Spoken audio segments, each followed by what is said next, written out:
Bonjour monsieur, merci de nous avoir accueillis. Merci. Pouvez-vous vous présenter pour nos chers auditeurs et auditrices? Merci Yoran, déjà je tiens à te remercier de cette introduction et de ton implication.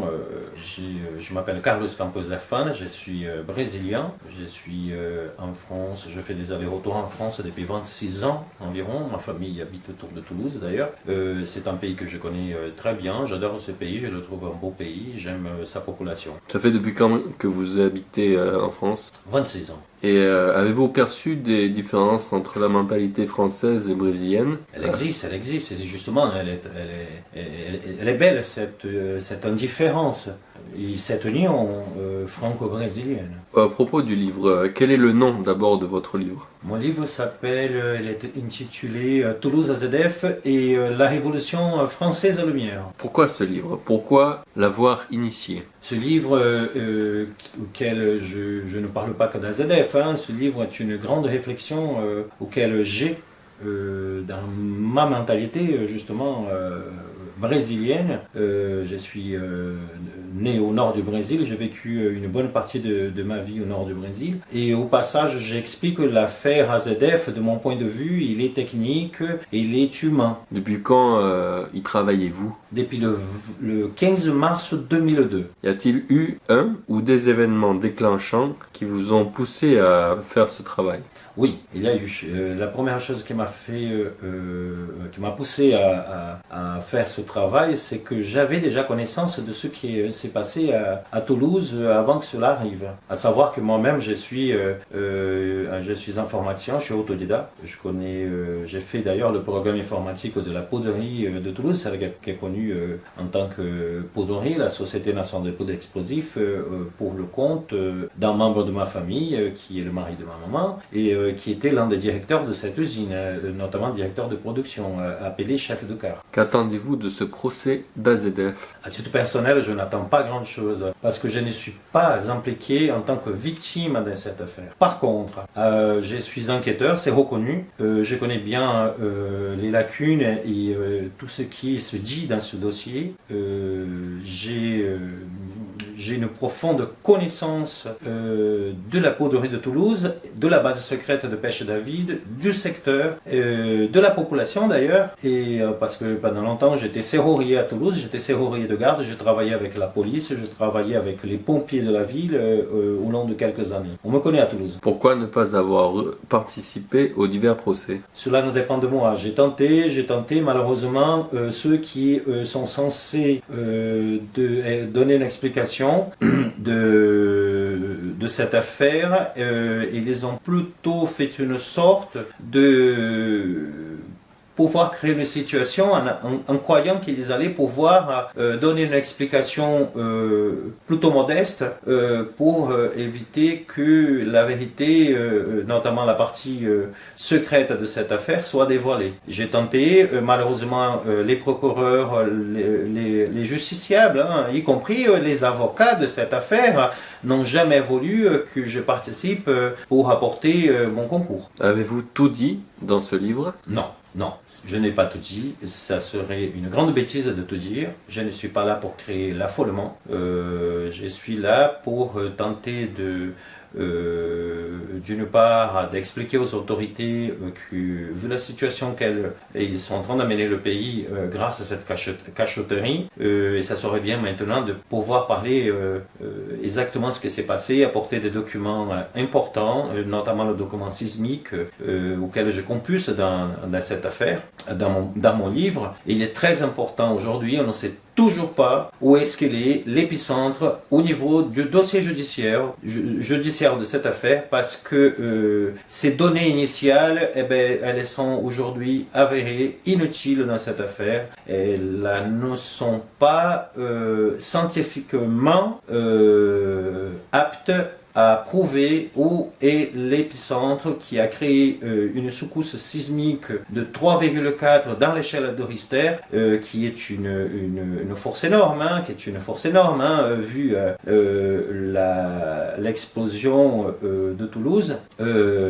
Malheureusement, il y a aussi les effets qui sont précurseurs de cette explosion, de cet hangar 221 de l'usine AZF. Donc, ça sera impossible de cacher exactement ce qui s'est passé à Toulouse. Qu'est-ce qui se faisait à Toulouse à titre secret? Sera impossible de cacher la base secrète de Pêche David. Ça sera impossible de clore ce dossier AZF sans ces informations. Et je ne tente que faire que les autorités de ce pays ne fassent que du mieux pour apporter la confiance à ce peuple. Non seulement à ce peuple, mais le peuple européen et la communauté internationale auquel je fais partie. Avez-vous eu plus ou moins peur de commencer et de finir enfin ce projet?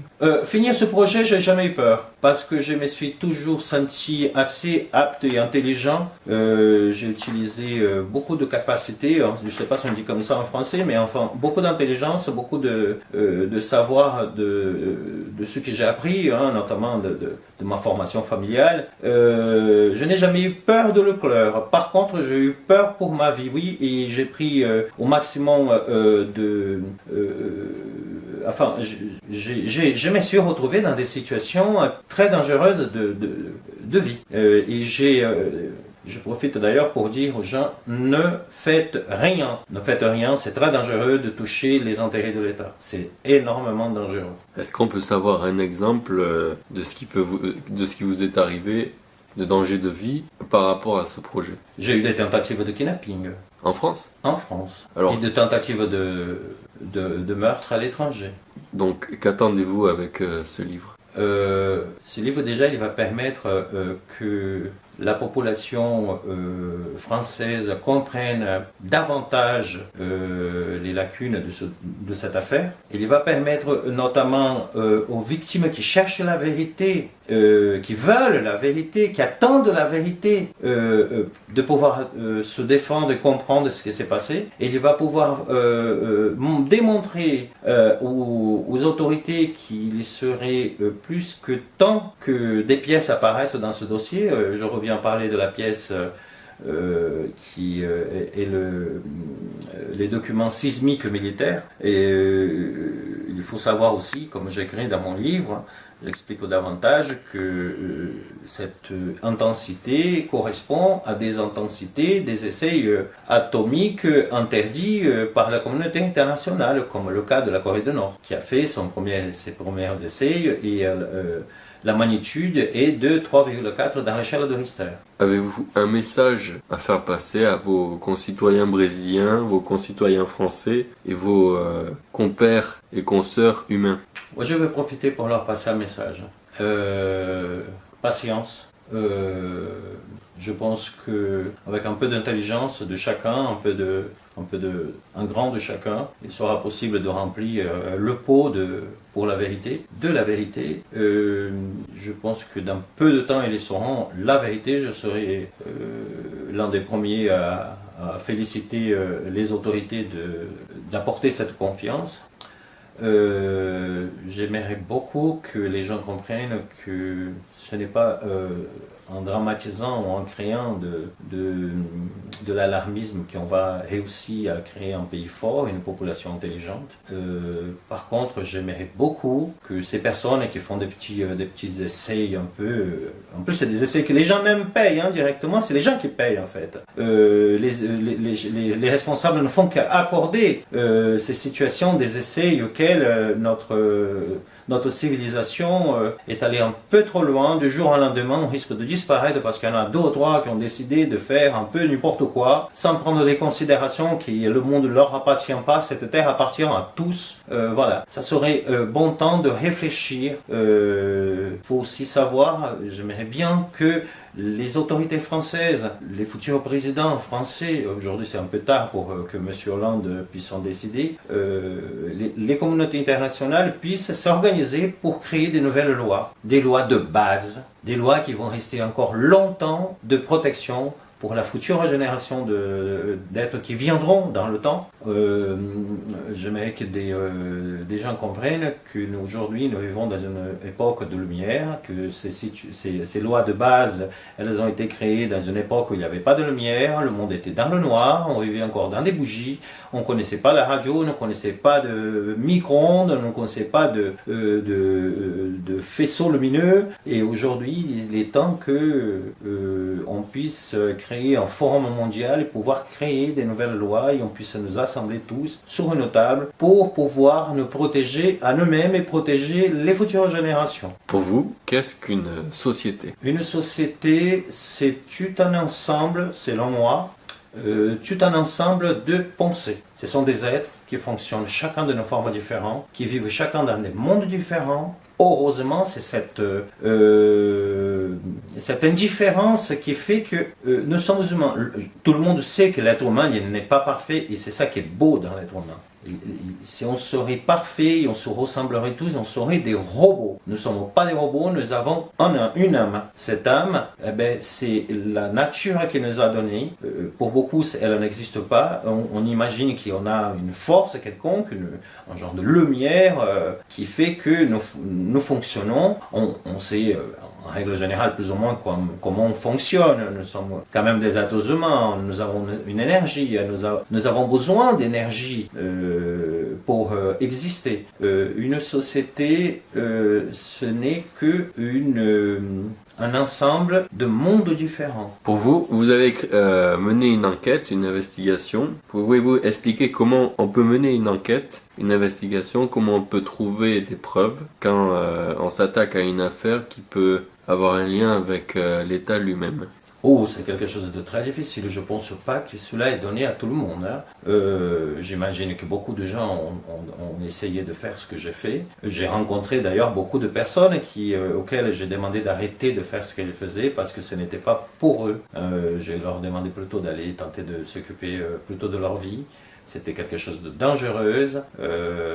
C'est pour des gens avec un niveau intellectuel et une connaissance énorme. Je pense que j'ai cette connaissance. Vous savez, c'est très très très compliqué de mettre le doigt dans des intérêts de l'État, dans les intérêts des armées. C'est très compliqué. C'est très compliqué de tenter de protéger une population. Eux-mêmes, ceux qui tentent de protéger, et eux-mêmes, ils savent très bien que eux-mêmes peuvent occasionner des fautes, mais la protection de ces gens dépend aussi d'eux, même dans leurs fautes. Donc c'est très compliqué, ça s'apprend. Merci beaucoup, l'homme qu'on appelait Fernando. Merci à vous. De nous avoir reçus. Merci pour les explications que vous nous avez données, pour le livre que vous avez écrit. Je pense que ça va faire réfléchir beaucoup de personnes, parce que c'est ce qui est très important. Apporter la réflexion ou outil à la réflexion. Un outil à la réflexion. Merci beaucoup.